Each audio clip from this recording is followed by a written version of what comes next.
Assalamualaikum warahmatullahi wabarakatuh. Bertemu lagi di channel Tinok Bicara. Pada malam ke-13, Ratu Syahrajat melanjutkan kisahnya. Kita langsung ke ceritanya ya.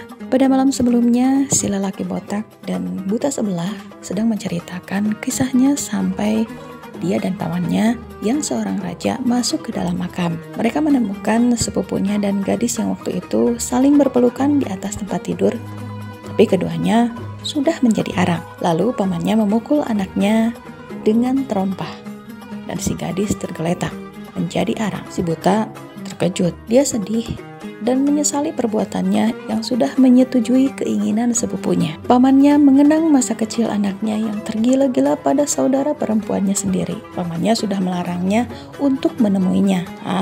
Mereka cuma anak-anak, tapi apa dikata?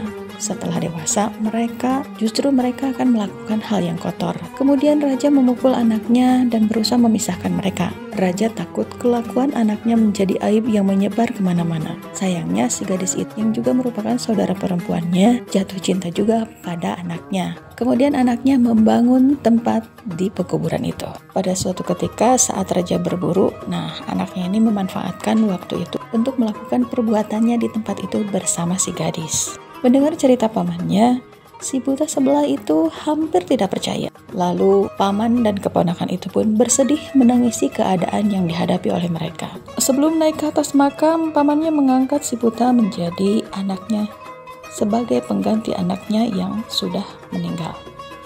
Lalu si buta memikirkan semua yang dialaminya baru-baru ini. Sesampainya di atas makam terdengar riuh kekacauan, suara-suara trompet, hiruk-pikuk manusia, bahkan pinggikan kuda, dan perintah-perintah berbaris untuk berperang. Lalu pamannya bertanya kepada pengawalnya.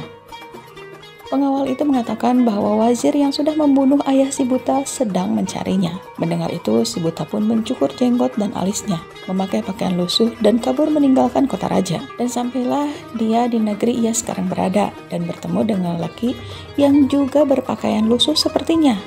Lalu mereka bertemu lagi dengan orang yang sama seperti mereka. Mereka pun berjalan dan sampai di rumah ketiga gadis cantik. Baiklah, silakan engkau mengelus kepalamu dan kau boleh pergi, kata si gadis cantik pemilik rumah.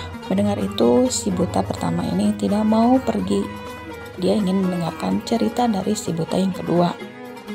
Demikianlah cerita si buta pertama. Dari cerita ini, ada beberapa hal yang bisa kita petik. Di antaranya adalah kita tidak boleh melanggar apa yang Allah larang, karena pasti akan ada balasannya. Tidak hanya di akhirat, di dunia pun sudah Allah perlihatkan. Hal yang berikutnya adalah, jika dendam terus kita simpan, maka hanya amarah dan kekacauan yang akan tercipta, seperti yang dilakukan oleh wazir. Mungkin ini karena si buta tidak meminta maaf dengan tulus kepada wazir itu, karena dia merasa jika dia adalah anak raja. Itu lagi, kita akan cepat mendapatkan ide dalam keadaan terdesak seperti si buta yang menyamar menjadi orang miskin. Demikian untuk video kali ini. Mohon maaf jika ada kesalahan. Terima kasih. Assalamualaikum warahmatullahi wabarakatuh. Video lengkapnya cek di playlist ya.